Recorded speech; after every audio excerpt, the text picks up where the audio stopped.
Welcome to everyone. आप सबका स्वागत है हमारे चैनल सेन एजुकेशन में। तो जैसा कि आपको पता है कि मध्य प्रदेश वर्ग 3 मेंस यानी कि चयन परीक्षा नजदीक आने वाली है और आपके पास समय बहुत कम बचा है। तो उसी के लिए मैं एक सीरीज चला रहा हूँ, सोशल साइंस सामाजिक विज्ञान से रिलेटेड एक सीरीज है, जिसमें हम आपके जितने भी टॉपिक हैं उन सबको कवर करेंगे। तो ये क्लास ये क्लास सेकेंड है, source of ancient Indian history. इसका मतलब इसके पहले क्लास हो चुकी है।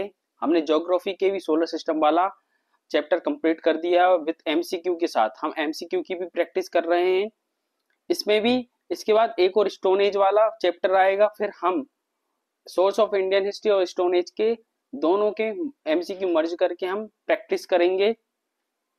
तो आज जैसे कि class 2 source of ancient Indian history का कुछ पार्ट बचा था, तो वो आज करेंगे। जैसे कि मैंने आपको पहले पार्ट में आपको मैंने मीनिंग ऑफ हिस्ट्री के बारे में बताया था, हिस्ट्री के डिवीजन के बारे में बताया था, कितने भागों में हिस्ट्री बटी है। फिर हमने डिवीजन टाइम के बेसिस पे किया था, एंशिएंट, मिडाइवल, मॉडर्न। फिर हमने जेम्स मिल का एक सोर्स लिया था कि जेम्स मिल एक स्कॉटिश ब्रिटिशर्स थे जिन्होंने हिस्ट्री ऑफ ब्रिटिश इंडिया 1817 में एक बुक लिखी थी, पब्लिश की थी। और फिर हमने हिस्ट्री को इनके हिसाब से देखा था कि जेम्स मिल के हिसाब से, क्योंकि वर्ग 2 में सोशल साइंस के पेपर में ये आया था, 2 क्वेश्चन आए थे इससे। 8वीं क्लास की एनसीईआरटी में देखने को मिलेगा, 8th क्लास की, तो आपको एनसीईआरटी से क्वेश्चन देखने को मिलते। तो हिंदू मुस्लिम और ब्रिटिश पीरियड के बारे में देखा था। फिर हमने सोर्सेज ऑफ इंडियन हिस्ट्री देखे थे, इंस्क्रिप्शन के बारे में पढ़ा था, स्ट्रक्चर, जो आर्कोलॉजिकल सोर्स हैं, एक्सकेवेशन, आर्टिस्टिक सोर्स। फिर हमने इंडियन लिटरेचर के बारे में देखा। तो आज हम फॉरेन अकाउंटेंट के बारे में देखेंगे।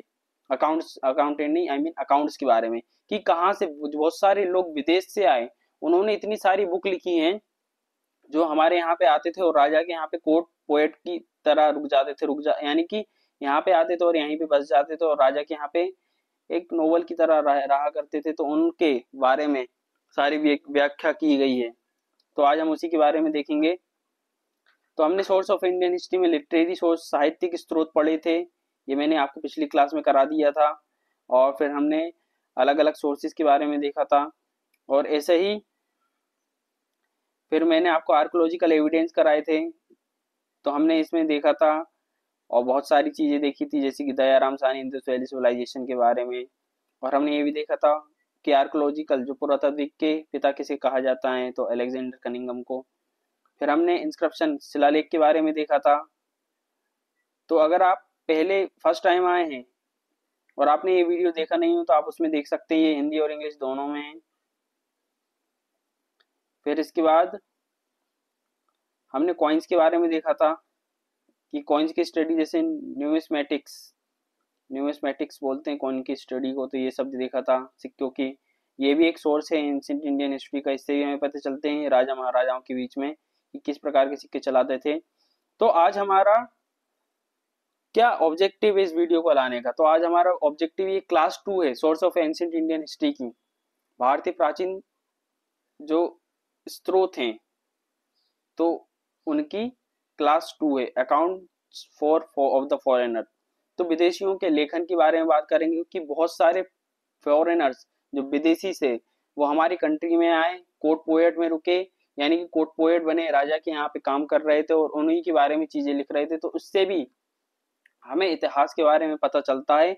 और ये सीधा सीधा क्वेश्चन आपके पेपर में आ सकता है कि कौन सी बुक किस बंदे ने लिखी है, किस पोएट ने लिखी है, तो ये देखेंगे। तो पहले तो क्या होता है अकाउंट्स ऑफ फॉरेनर? तो a great deal of our knowledge of ancient Indian history is supplemented by the writing of foreigners. तो हमारे जो इतिहास में, हमारा जो प्राचीन इतिहास है, उसके बारे में हमें ज्ञान विदेशियों की रचना से भी मिलता है, कि जो बाहर के लोग आए थे, हमारे यहाँ राजाओं के यहाँ पे रुके थे और उन्होंने अपने अनेक प्रकार के, निम्न प्रकार के डिफरेंट टाइप्स की बुक्स दी हैं। उसमें राजा की परिस्थितियों के बारे में बताया है, फाइनेंशियल कंडीशन के बारे में बताया है। तो ये हम सब देखेंगे हैं। तो अलग अलग सब्जेक्ट पे थे, जितने फॉरेन स्कॉलर्स थे, लिटरेरी वर्क्स थे, तो ये सब देखने को मिलते हैं। साहित्यिक कृतियां का संक्षिप्त विवरण प्रस्तुत करती हैं कि जिसमें उनकी रचनाओं के विषय में उल्लेख है। तो बहुत सारी चीजें बताते हैं। हम सीधा अपने मेन पॉइंट पे आते हैं। तो literary work on foreign authors, जो विदेश लेखकों की साहित्यिक कृतियां। तो हम लिटरेरी वर्क देखेंगे कि उन्होंने कौन कौन सी बुक लिखी, हमारे भारत के इतिहास के बारे में उनसे बहुत सारी जानकारियां प्राप्त होती हैं, जो हमारी इंडियन हिस्ट्री है उसके बारे में बहुत सारी इंफॉर्मेशन मिलती है। तो सबसे पहले तो आपको ये देखना है कि जो मेगस्थनीज थे, आपको हम जब आगे चैप्टर करेंगे तो आपको बताया जाएगी चंद्रगुप्त कौन थे। तो चंद्रगुप्त के कोर्ट पीरियड में थे मेगस्थनीज, उन्होंने इंडिका बुक लिखी थी, उन्होंने वैल्यूएबल इंफॉर्मेशन दी थी एडमिनिस्ट्रेशन के। अब किसके एडमिनिस्ट्रेशन, तो जो मौर्य एम्पायर चल रहा था, मौर्य डायनेस्टी चल रही थी, एम्पायर मान सकते हैं हम, तो मौर्य वंश जो था उसके बारे में हमें बहुत सारी सामाजिक और आर्थिक जो सोशल और इकोनॉमिक कंडीशन परिस्थितियों के बारे में पता चलता है। तो मेगस्थनीज ने कौन सी बुक लिखी थी, आपको ये याद करना, इंडिका। मेगस्थनीज ने इंडिका बुक लिखी थी। पोर्टलेमी, पोर्टलेमी जो इन्होंने ज्योग्राफी बुक लिखी थी, उसमें ज्योग्राफिकल ट्रीटिस के बारे में बताया, इंडिया की सेकेंड सेंचुरी के बारे में। और प्लिनी, प्लिनी भी एक इन्होंने नेचुरलाइज हिस्टोरिया, हिस्टोरिया बोल सकते तो हिस्ट्री। तो अकाउंट ट्रेड रिलेशन बिटवीन, इन्होंने रोम और भारत के संबंधों के बारे में बताया है। एनोनिमियस, तो ये भी एक है, इन्होंने भी रिकॉर्ड्स बताए हैं, personal views of Indian coast की, भारतीय जो कोस्टल वाले रीजन है, तटीय क्षेत्र, उसके बारे में बताया है कि ट्रेडिंग से रिलेटेड होगा। हाँ, ये ऊपर की कुछ तो इम्पोर्टेंट नहीं, मगर फर्स्ट वाला मेगस्थनीज बहुत इंपॉर्टेंट है। अब जैसे फाहिन है, तो ये बुद्धिस्ट कंट्रीज के रिकॉर्ड के बारे में बताते हैं। ये भी हमारे यहाँ पे गुप्ता एम्पायर चल रहा था, जब गुप्ता का राज चल रहा था, गुप्ता काल चल रहा था, जिसको हम स्वर्ण युग, गोल्डन पीरियड भी बोलते हैं, 5th सेंचुरी में। तो फाहिन आए थे और उन्होंने हमारे यहाँ पे अनेक अनेक प्रकार की चीजें थी, ये विदेश से, फॉरेन से, चाइना से घूम के आए थे, चाइना से घूमने के लिए आए थे हमारे यहाँ पे। और यहाँ पे जब आए तो हर जगह गए, इन्होंने बहुत साल रुके, तो इन्होंने बहुत सारी जानकारी एकत्रित कर ली थी, इकट्ठी कर ली थी, तो उसी से हमें बहुत सारी जानकारी मिलती है। अब ह्यून शियांग, ये भी एक बुद्धिस्ट रिकॉर्ड माने जाते हैं कि इन्होंने भी बुद्धिज्म के सारे रिकॉर्ड रखे हैं जो वेस्टर्न वर्ल्ड के थे। इन्होंने सामाजिक, सोशल, इकोनॉमिकल और रिलीजियस कंडीशन बताई है कि धार्मिक, सामाजिक और आर्थिक परिस्थितियां किस प्रकार की थी इंडिया में 5th से लेकर 7th सेंचुरी में, तो ये बताए हैं। और फिर अब हम देखेंगे आइशिंग, आइशिंग बोल सकते हैं। तो a record of Buddhist religious age practices in India and many archipelago. तो बहुत सारे जो बुद्धिस्ट रिलीजन है, इसके रिलीजन रिकॉर्ड मिले हैं, यानी बुद्धिस्ट से रिलेटेड रिकॉर्ड मिले हैं। और ये भी बताया जा रहा कि इंडिया में इस धर्म को प्रैक्टिस किया जाता था।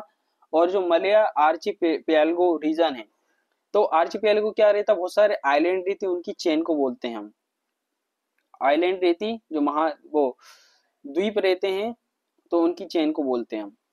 अब जैसे कि ये गुप्ता पीरियड, और जो गुप्ता पीरियड के अंडर में, जो गुप्ता पीरियड किस किस रूलर के अंडर में था, तो श्री गुप्त के अंडर में 7th सेंचुरी में था। तो आई सिंह ने उनके बारे में रिकॉर्ड किया, सारी चीजें बताई हैं, लिखा होगा, हर एक चीज बताई है, तो उससे हमें जानकारी मिलती कि गुप्ता पीरियड के बारे में भी, श्री गुप्त जब रूल कर रहे थे।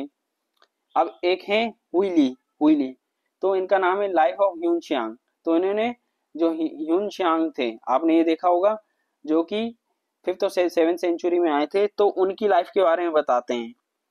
Account of Hiuen Tsang's travel in India, तो हमें उनके अकाउंट से पता चलते हैं कि ह्यून शियांग भी एक बंदे थे जो इंडिया में आए थे। तो इंडिया में उन्होंने क्या क्या देखा, तो इन भाई साहब ने ये भी बताया कि वो इंडिया में आए तो उन्होंने क्या क्या देखा, क्या क्या सीखा, तो ये सब। तो ये कुछ अकाउंट विदेशी लेखन की साहित्यिक कृतियां मानी जाती हैं, जो लिटरेरी वर्क के फॉरेन ऑथर्स जो विदेशी आए थे, तो उनकी बुक है। आप इनको बार बार रिवाइज करेंगे तो आपको इजीली याद हो जाएंगे, एमसीक्यू में तो ये आएंगे, और उसको अटेंड करने के बाद आपके डाउट सारे क्लियर हो जाएंगे। तो आई होप आपको ये वीडियो पसंद आया होगा, क्योंकि हमने इसका फर्स्ट लेक्चर कर चुके हैं, ये सेकंड क्लास थी या सेकंड लेक्चर बोल सकते हैं। तो आई होप आपको ये पसंद आया होगा। So please do a like, share and subscribe my channel if you support me. अगर आप मुझे सपोर्ट करेंगे तो इससे मुझे मोटिवेशन मिलेगा। यू डोंट नीड टू पे any cost, everything is free, सारी चीजें फ्री हैं, फ्री ऑफ कॉस्ट हैं। तो प्लीज इस चैनल को ज्यादा से ज्यादा लाइक करें, शेयर करें, और अपने दोस्तों के साथ सारे लोगों को डिस्ट्रीब्यूट करें, शेयर करें, सब्सक्राइब करें। धन्यवाद। और इसके बाद हम एक और वीडियो लेके आने वाले हैं, जो कि आपको स्टोन एज पाषाण युग से रिलेटेड है, और वो भी हिंदी और इंग्लिश दोनों में होगा। तो ऐसे ही बने रहने के लिए धन्यवाद।